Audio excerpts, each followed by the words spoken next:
നമസ്കാരം. ഒരു ലളിതമായ ആയുർവേദ ശീലം രാവിലെയൂടെ ആരംഭിച്ചാൽ നിങ്ങളുടെ രക്തത്തിലെ പഞ്ചസാര നില നിയന്ത്രിക്കാനും ആരോഗ്യകരമായ ജീവിതം നയിക്കാനും സഹായിക്കുമെന്നു. ഇന്നത്തെ വീഡിയോയിൽ പ്രമേഹ രോഗികൾക്ക് വളരെ പ്രയോജനകരമായ ഒരു പ്രഭാതശീലം പരിചയപ്പെടാം. ആയുർവേദത്തിൽ പ്രമേഹം കഫവും മേടസ്സും അസന്തുലിതാവസ്ഥയിൽ നിന്നാണ് ഉണ്ടാകുന്നതെന്ന് പറയുന്നു. രാവിലെ ശരിയായ ശീലങ്ങൾ പാലിക്കുമ്പോൾ ദഹനം മെച്ചപ്പെടും, ദോഷങ്ങൾ സാന്തുലിതമാകും, പഞ്ചസാര നിയന്ത്രിതമാകുകയും ചെയ്യും. പ്രമേഹ നിയന്ത്രണത്തിന് ആയുർവേദത്തിലെ പ്രഭാതശീലങ്ങൾ എന്തെല്ലാമാണെന്ന് നോക്കാം. 1. ബ്രഹ്മമുഹൂർത്തത്തിൽ എഴുന്നേൽക്കുക. രാവിലെ 4:30, 5:30 ഇടയ്ക്ക് എഴുന്നേൽക്കുന്നത് ശരീരത്തിന് പുതുമയും മനസ്സിന് ശാന്തതയും നൽകും. 2. ഔഷധജലം കുടിക്കുക. ഉലുവ, ജീരകം, കറുവാപ്പട്ട എന്നിവ ചേർത്ത് കാച്ചിയ വെള്ളം ചൂടോടെ കുടിക്കുക.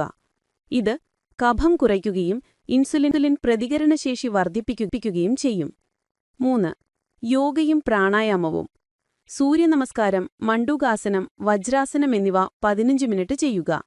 അനുലോമ വിലോമ പ്രാണായാമവും കപാലഭാതി എന്നിവ പാൻക്രിയാസ് പ്രവർത്തനം മെച്ചപ്പെടുത്തും, സമ്മർദ്ദം കുറയ്ക്കാനും സഹായിക്കുന്നു. 4. ഔഷധ ഉപയോഗം. ഡോക്ടർ നിർദ്ദേശിച്ച മരുന്ന് കൃത്യമായി കഴിക്കുക. 5. പ്രഭാത ഭക്ഷണം അഥവാ ബ്രേക്ക്ഫാസ്റ്റ്. വെള്ള അരി, മൈദ, പഞ്ചസാര എന്നിവ ഒഴിവാക്കുക. പകരം ചാമ, തിന, മുളപ്പിച്ച പയറുവർഗ്ഗങ്ങൾ എന്നിവ ഉപയോഗിക്കുക. ചുരുക്കത്തിൽ പറഞ്ഞാൽ, നേരത്തെ എഴുന്നേൽക്കുക, ഔഷധജലം കുടിക്കുക, യോഗയും പ്രാണായാമവും ചെയ്യുക, ഔഷധ ഉപയോഗം, ആരോഗ്യകരമായ പ്രഭാത ഭക്ഷണം കഴിക്കുക.